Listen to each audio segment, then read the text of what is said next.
মই সেইদিনাখন ৰাতিপুৱা সময়ত মই গৈছোঁ সেই ওচৰ ৰতনদাহঁতৰ ঘৰতে চাহ তাহ খাইছোঁ।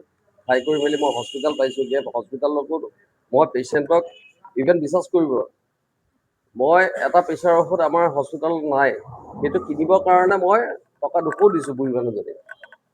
ধুনীয়াকৈ হাঁহি ফূৰ্তি কৰি পেলাই মই হস্পিটেল কৰিছোঁ। কৰি আহি মোৰ ল'ৰাটোৰ অলপ হেৰি প্ৰব্লেম আছিলে, স্কিনৰ এলাৰ্জি, তাক আকৌ লৈ পেলাই ডক্টৰ আদিলৰ তালৈ গৈছোঁ। তাক দেখুৱাই কৰি মই ইয়াত আকৌ তাক থৈ মই তাৰপিছত হেৰিলৈ গৈছোঁ, আকৌ আমাৰ DBM হস্পিটেলত গ'লোঁ। ধুনীয়াকৈ ডিউটি চিউটি কৰিছোঁ। কৰি মেলি 8টামান বজাত আমাৰ পাৰ্টি এটা যে আছিলে গম পাইছে, সেই পাৰ্টিত বোলে মিছেছে কৈছে যে মই পালোহি বাবা, তুমি পাৰা যদি বোলে সোনকালে আহিবা। ঠিক আছে দিয়া, মই পামগৈ। সেইধৰণে মই পালোঁগৈ আৰু পাই পেলাই আপোনাৰ তাত আমাৰ সেই 12টামান বাজিছে। মিছেছে সদায় অকণমান তাই, কাৰণ দিনটোতে মোক যে নাপায়, অকণমান সময় মোৰ লগত মানে ঘূৰিবলৈ তাই বিচাৰে। চ' মই সেইটো কাৰণে বোলো ঠিক আছে ব'লা অকণমান এনেকৈ লৈ যাওঁ। এনেকৈ লৈ গৈ মই সেই বাইপাছ হৈ পেলাই এনেকৈ ঘূৰি পকি আহি পালোঁহি। আহি পেলাই অলৰেডিটো 10:30 বজাৰ পৰা সুধিবলৈ পাইছোঁ এতিয়া আপোনালোকৰ মুখৰ পৰা যে চুপ লৈ আছিলে কোনোবা আছে আৰু 10:30 মানৰ পৰা। তাৰপিছত আমি কিন্তু ভালকৈ খোৱাও নাছিলোঁ সেই সময়ত। আমাৰ তিনিওটা মানুহ আমি মানে জাগৃতভাৱেই আছিলোঁ, কাৰণ মানে টাইম টু টাইম সিহঁতে ব্ৰেক কৰিছে দেই। মোৰ ঘৰখন টাইম টু টাইম ব্ৰেক কৰিছে। আৰু মই আহিয়ে টয়লেট গ'লোঁ, বাথৰুম গ'লোঁ, তাৰপিছত সেইখিনি কৰি মেলি পেলাই হৈছে। তাৰপিছত ধৰক আৰু এনেকৈ কথা বতৰা পাতি থাকোঁতে আপোনাৰ 3টামান বাজিয়েই গৈছে। 3টা মানতে সিহঁত সোমাইছে, 3:05, 3:06 তেনেকুৱা মানত সিহঁত এণ্ট্ৰি মাৰিছে।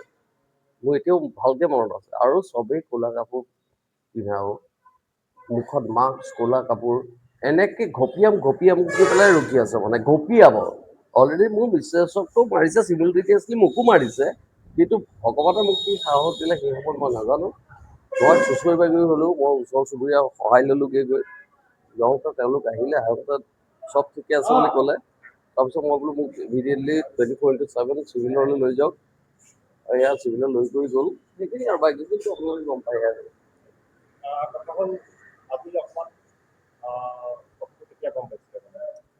মই এতিয়াহে আপোনালোকৰ মুখৰ পৰা শুনো। মই এতিয়ালৈকে নিউজ চোৱাই নাই। আপোনালোকৰ মুখৰ পৰাহে শুনা পাইছোঁ যে কোনোবা কিবা এটা কাবাৰ হেৰি হৈছে।